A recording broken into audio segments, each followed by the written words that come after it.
Halo, assalamualaikum warahmatullahi wabarakatuh. Berjumpa kembali ya dengan saya, Teknisi Musafir. Bagaimana kabar sobat-sobat teksir? Mudah-mudahan selalu baik-baik saja ya. Oke, di konten kali ini saya dapat servisan J1 AC ya. Itu ada 3. Yang kedua mati total, belum saya cek. Lalu yang putih ini itu kasusnya kata yang punya atau bilang yang punya itu tombol ya sobat-sobat semua. Tombolnya lost karena dulu itu agak susah ditekan, akhirnya sama anaknya disogok pakai jarum ya. Tentu malah semakin rusak. Nah, mau tidak mau untuk kasus ini itu ngeri-ngeri sedap ya sobat-sobat semua. Karena kita ya harus buka LCD. Ya kan? Kita harus buka LCD. Dan tentu LCD yang memang fungsinya itu masih baik, kita harus lebih hati-hati ya. Kalau enggak ya bablas, kita bakal nombok tool. Makanya untuk HP-HP yang LCD-nya itu ketika kita melakukan proses eksekusi harus bongkar dari depan, bongkar LCD, itu rata-rata ya seperti ganti konektor cas ataupun ini kan tombol ya. Jadi tombolnya perlu kita ganti.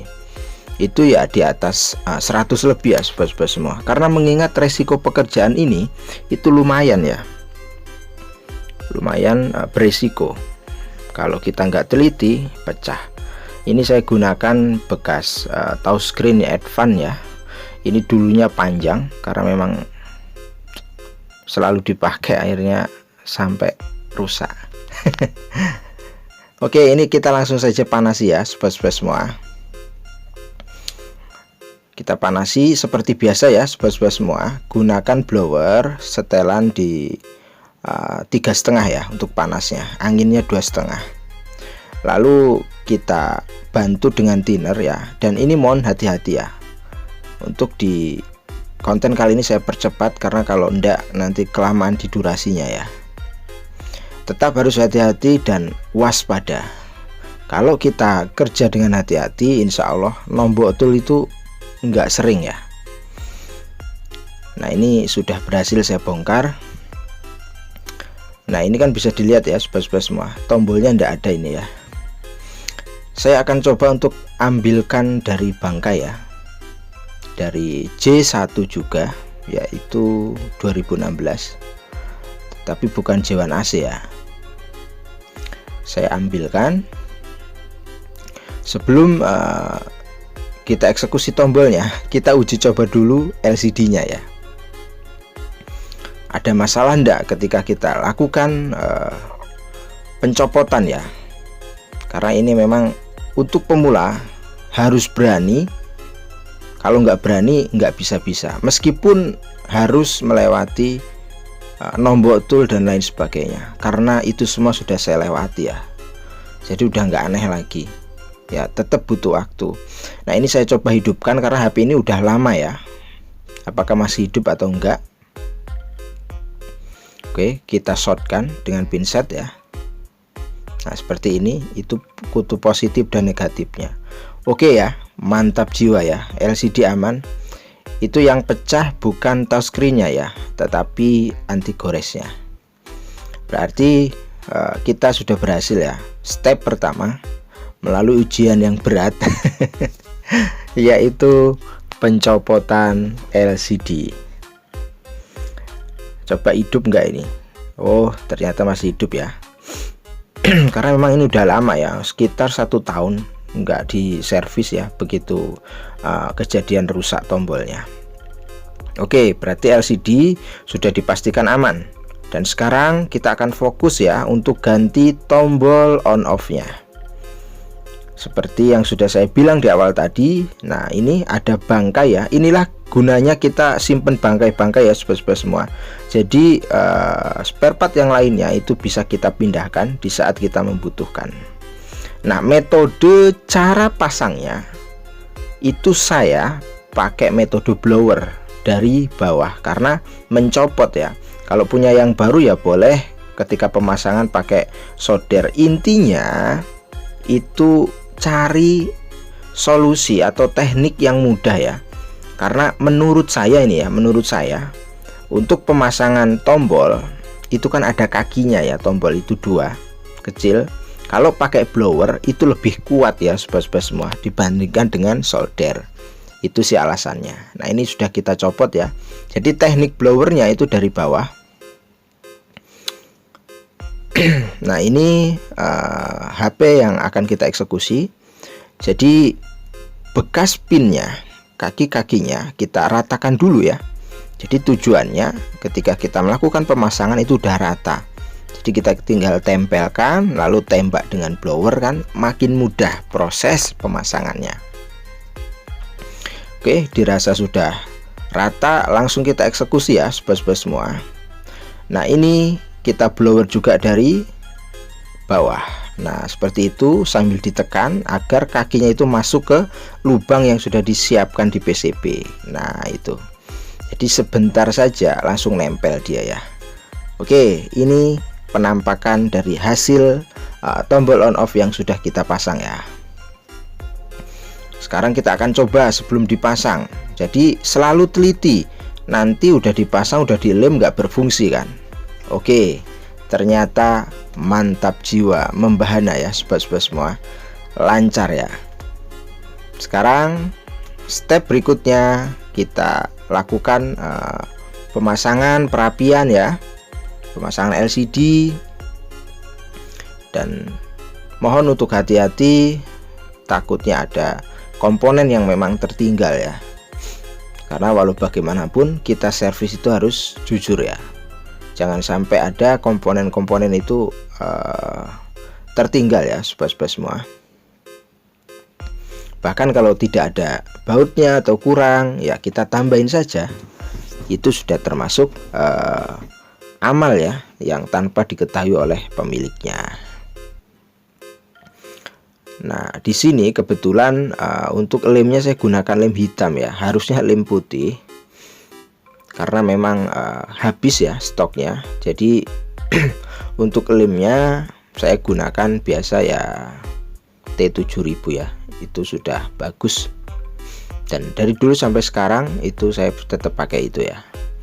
Sebelum dikasih lem kita bersihkan sisa-sisa lemnya. Tujuannya itu agar ketika pemasangan bisa presisi, karena bekas lem kalau kita tidak bersihkan maka akan mengganjal ya ketika kita mempresisikan LCD. Ya dirasa sudah bersih, sudah cukup ya, langsung kita kasih lem saja. Nah ini saya rasa sudah cukup ya. Nah ini lemnya T7000, ini juga sudah bocor ya, makanya keluar sampai keluar itu ya. Ya kita kasih lemnya di setiap sisinya ya seperti ini. Ini videonya memang sengaja saya potong-potong ya. Ya saya ambil step-step yang pentingnya saja. Nah ketika sudah dipasang, yang punya jepit ya dijepit silakan. Yang belum punya pakai karet juga enggak apa-apa ya, tetap masih bisa digunakan. Jadi kalau saya mah apa yang bisa ada di meja itu ya saya pakai, dan diamkan kurang lebihnya ya 30 menit ya agar maksimal. Karena kalau nggak saya potong-potong videonya ini akan memakan durasi lama atau tidak saya percepat ya. Jadi intinya stepnya itu kan tadi di pemasangan konektor. Nah itu kan yang terpenting poinnya.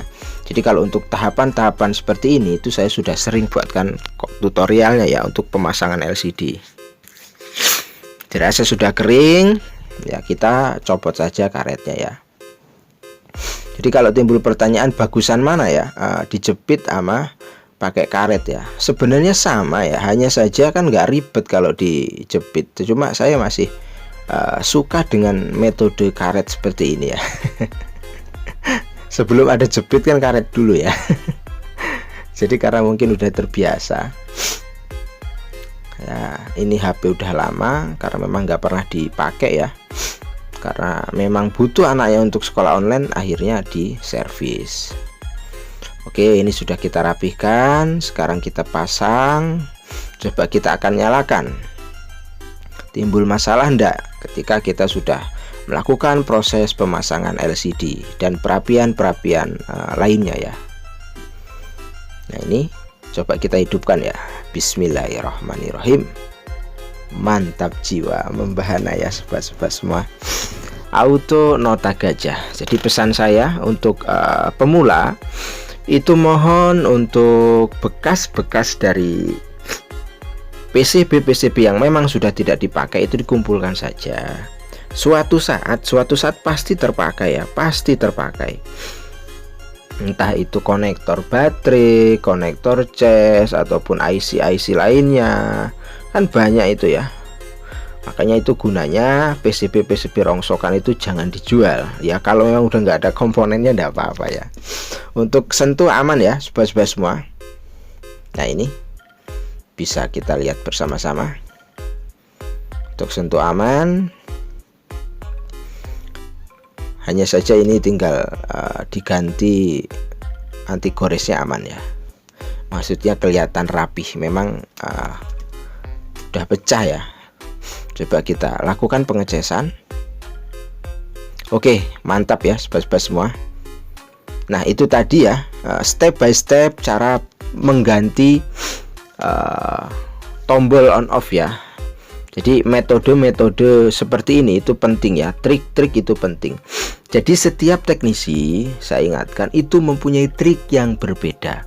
Contoh teknisi pakai metodenya seperti ini. Nah sedangkan saya nyamannya pakai metode seperti ini. Jadi untuk pemula cari metode yang gampang. Jadi teknisi itu mempunyai metode sendiri-sendiri, nggak mungkin sama metodenya. Oh bagi dia mungkin enakan seperti ini, oh bagi Bang Teksir enaknya seperti ini. Nah seperti itu.